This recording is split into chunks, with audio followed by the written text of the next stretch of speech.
अभी 2 दिन पहले मेरी फ्रेंड का कॉल आया। उसने बोला कि उसे कोई फेसबुक में कोई रैंडम गाय मैसेज कर रहा है, हाय गुड मॉर्निंग के काफ़ी टाइम से वो करता आ रहा है, तो उसका रिप्लाई नहीं करती क्योंकि बहुत सारे लोग मैसेज करते हैं पर्सनली, तो वो हर किसी का रिप्लाई नहीं कर सकती।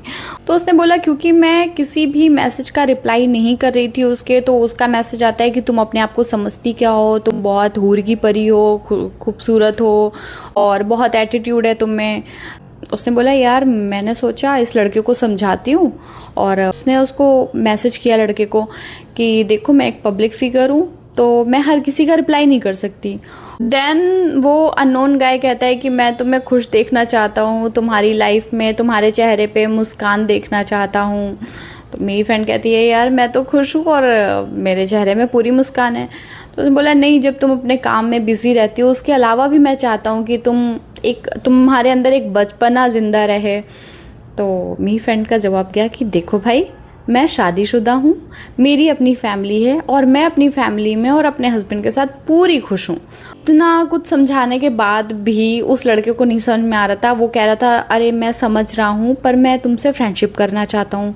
तो लड़की ने उसे समझाया यार एक बाउंड्री होती है हर चीज़ को लेकर, तुम मेरे लिए अननोन हो और तुम मुझे क्या ही खुश रखोगे जब मैं अपनी फैमिली में पूरी तरीके से खुश। उस लड़के ने एक बात और कही कि ये सब तो नॉर्मल है, आजकल तो चल ही रहा है, सब कर रहे हैं। तो लड़की ने उस लड़के को मैसेज किया कि क्या तुम्हारी शादी हो गई है? उसने बोला नहीं, आई एम वेरी सिंगल।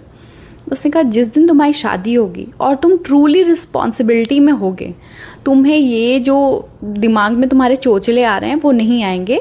इसलिए मैं तुम्हें समझा रही हूँ कि मैं अपने फैमिली में पूरी खुश हूँ और मुझे किसी भी एक्सटर्नल हैप्पीनेस की ज़रूरत नहीं है। अब यहाँ पर कई बार जन्म लेता है एक्स्ट्रा मैरिटल अफेयर।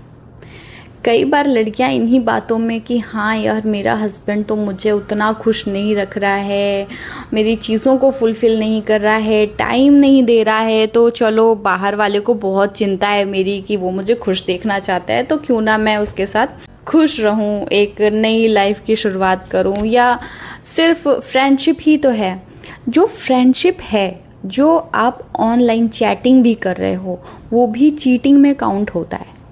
आप अगर ये कहो कि नहीं यार हम मिले थोड़ी हैं, हम फिजिकल थोड़ी हुए हैं, हमने कुछ किया नहीं है, ऐसे मैं मिलने थोड़ी जाती हूँ। आपके हस्बैंड को कुछ भी नहीं पता किसी अननोन गाय के बारे में और आप उससे बात कर रहे हो, आप चीट कर रहे हो। यहाँ पर वो लड़का बार बार चाह रहा था, उसे प्रोवोक कर रहा था कि नहीं you are not that much happy जितना तुम्हें होना चाहिए, और तो तुम मुझसे फ्रेंडशिप कर लो और तुम खुश रहोगी। पर उस लड़की को पता था कि वो एक रिस्पॉन्सिबिलिटी के अंडर है, तो कोई भी हैप्पीनेस जो आउटर हैप्पीनेस है वो उसे खुश नहीं कर सकती, वो खुद ही खुश है। और वो बार बार इसी चीज़ को क्लियर कर रही थी उस लड़के से। लड़की उस रैंडम लड़के को बात समझाना चाह रही थी, पर उस रैंडम लड़के के दिमाग में एक चीज़ सेट थी कि अब तो ये समाज में चल रहा है, हर दूसरे घर में हो रहा है, आजकल लोग यही कर रहे हैं, तो क्यों ना मैं और तुम करें। ऐसे मैसेजेस से, ऐसे कंधों से बचो, क्योंकि ये भी एक चीट है। एक चीटिंग का फर्स्ट स्टेप है अगर आप किसी से बात करना शुरू कर रहे हो, मेक अ बाउंड्री। जब आप बाउंड्री नहीं बनाओगे आप अपने आप चीटिंग की तरफ बढ़ते चले जाएंगे। आप so many cases are there, हम पिक्चर्स में देखते आ रहे हैं कि ठीक है हस्बैंड वाइफ में थोड़ी बहुत लड़ाई हुई, तीसरा कंधा आया, चाहे वो लड़की का हो चाहे वो लड़के का हो, वहाँ पे घर में के बीच में मियाँ बीबी के बीच में दरार आ गई।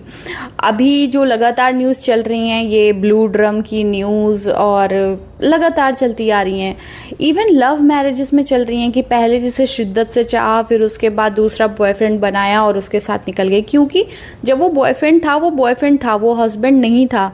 हस्बैंड के बाद एक रिस्पॉन्सिबिलिटी आई, वो अपनी रिस्पॉन्सिबिलिटी में उलझ गया, पैसे कमाने में, घर संभालने में, हर चीज़ में उलझ गया, और लड़की को लगा अरे यार ये तो अब मुझे टाइम नहीं दे रहा, तो अब तो मुझे टाइम चाहिए।